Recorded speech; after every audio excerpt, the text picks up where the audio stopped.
చెప్పగానే కొంతమంది గుండుపోటు వస్తుంది, రెడ్ బుక్ చెప్పగానే కొంతమంది బాత్రూంలో కాలు జారి చెయ్యరగొట్టుకున్నారు. అర్థమైందా రాజా?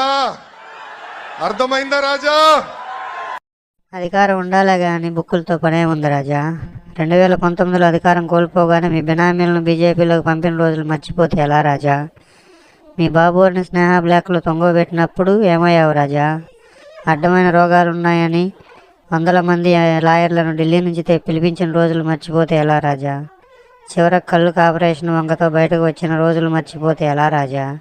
నిన్ను మీ అన్న పవన్ కళ్యాణ్ను రోడ్ల మీద కూర్చోబెట్టిన రోజులు మర్చిపోతే ఎట్లా రాజా? మీ బాబోరు జైల్లో ఉన్నప్పుడు దోమలున్నాయి, పందులున్నాయి, చుట్టుపక్కల నల్లులున్నాయి, పక్క చెరువుల్లో దొంగలున్నారు అని చెప్పి ఏడిచిన రోజులు మర్చిపోతే ఎట్లా రాజా?